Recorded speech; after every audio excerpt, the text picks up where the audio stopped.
নমস্কার বন্ধুরা, সবাইকে স্বাগত জানাই সৌমির ভালোবাসা। আজকে আমি দেখাবো এই গরমে খুব আরামদায়ক একটা ডেজার্ট। এটা হচ্ছে চকলেট সাবুদানা ড্রিঙ্কস। আসুন তাহলে শুরু করছি ভিডিওটা। চকলেট সাবুদানা ড্রিঙ্কস। এখানে আমি 200 গ্রাম সাবু নিয়েছি। এবার সাবুটাকে আগে আমি ভালো করে ধুয়ে নিচ্ছি।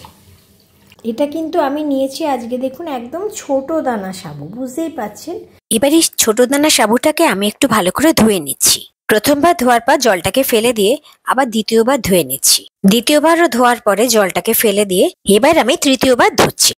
এই 3 বার আমার সাবুটা ভালো করে ধোয়া হয়ে গেল। দেখুন কতটা সাদা জল বেরিয়েছে। সাবু তো আমার ধোয়া হয়ে গেল। সাবুটাকে একটু ভেজাবো, 1 ঘন্টা মতো সাবুটাকে ভেজাবো। যতটা আমি সাবু নিয়েছি ঠিক সেই রকমই জল থাকবে, জাস্ট সাবুটা একটুখানি ডুববে। ঠিক সাবুটাকে আমি এই রকম জলে ভিজিয়ে দেবো। 1 ঘন্টা আমি ভিজিয়ে রাখছি সাবুটা। অবশ্যই একটু ঢাকা দিয়ে দেবো। একটু ঢাকা দিয়ে রাখলাম।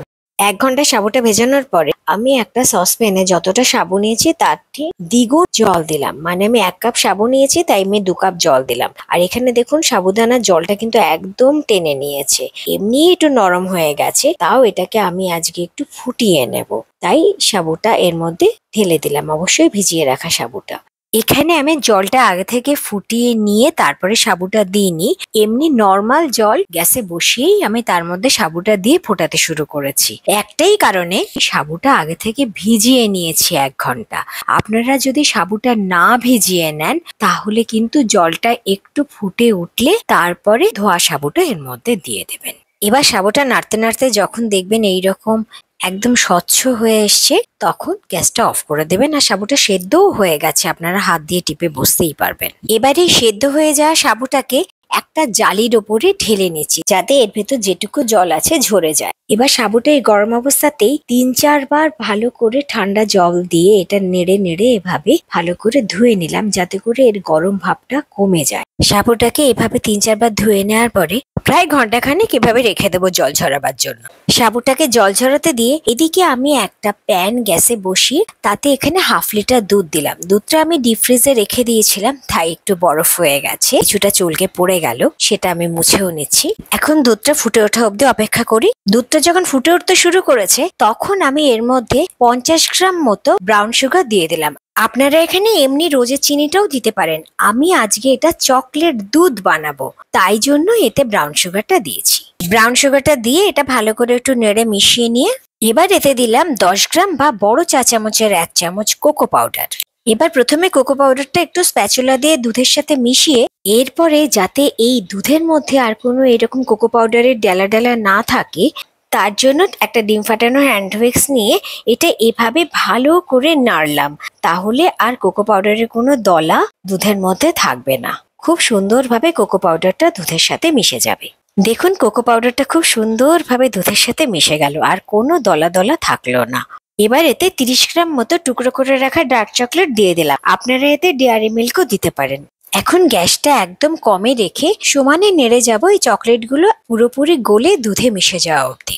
এইভাবে নাড়তে নাড়তে চকলেটটা যখন পুরো মিশে গেল দুধের সঙ্গে তখন আমি গ্যাসটা অফ করে দিচ্ছি। আজকে আমি বানাচ্ছি সাবুদানা চকলেট ডেজার্ট।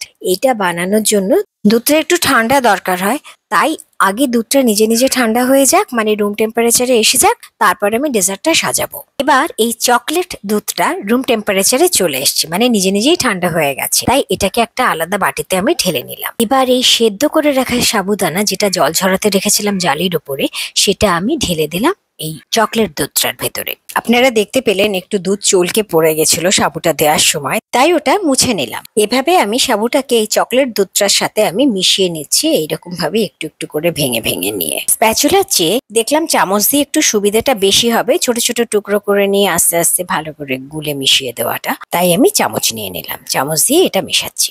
এই দেখুন পুরোটা আমি মিশিয়ে নিলাম চামচ দিয়ে। তারপরে দেখুন জিনিসটা ঠিক এরকম হবে। এই যে ডেজার্টটা হলো, এটা চকলেট সাবুদানা ডেজার্টও বলে, আবার এটা চকলেট সাবুদানা ড্রিঙ্কসও বলতে পারেন, যেহেতু এটা একটু পাতলা পাতলা হয়। এবার এর মধ্যে আমি দেখুন বরফের টুকরোগুলো মিশিয়ে দিচ্ছি। এই চকলেট সাবুদানা ডেজার্টটা ঠান্ডা ঠান্ডা খেতেই বেশ ভালো লাগে। এই হচ্ছে আমার আজকের রেসিপি চকলেট সাবুদানা পানীয় বা চকলেট সাবুদানা ড্রিঙ্কস অথবা চকলেট সাবুদানা ডেজার্ট। এইরকম পাতলা পাতলাই এটা খেতে খুব ভালো লাগে, এটা এভাবেই খায়। এবার এর উপরে কিছু চকো চিপস ছড়িয়ে দিলাম। বিভিন্ন রকম ড্রাই ফ্রুটের টুকরো যদি এর উপরে ছড়িয়ে দেন আরো ভালো লাগবে খেতে। এই গরমে শরীরের জন্য খুব আরামদায়ক, মন ভালো করে দেওয়া এই চকলেট সাবুদানা ড্রিঙ্কস। এটাকে যদি আরো খুব বেশি ঠান্ডা করতে চান, বরফ মেশানোর পরে আবারও এটা কিছুক্ষণ ফ্রিজে রেখে তারপর এটা সার্ভ করবেন। সব বয়সের মানুষের খুব প্রিয় এই চকলেট সাবুদানা ড্রিঙ্কস বা চকলেট সাবুদানা ডেজার্ট।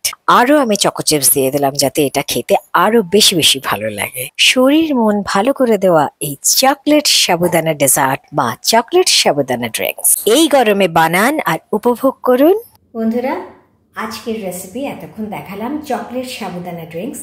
ভিডিওটা কেমন লাগলো প্লিজ জানাবেন। ভিডিওটা যদি ভালো লাগে চ্যানেলটা সাবস্ক্রাইব করার অনুরোধ রইল। খুব খুব ভালো থাকুন। ধন্যবাদ।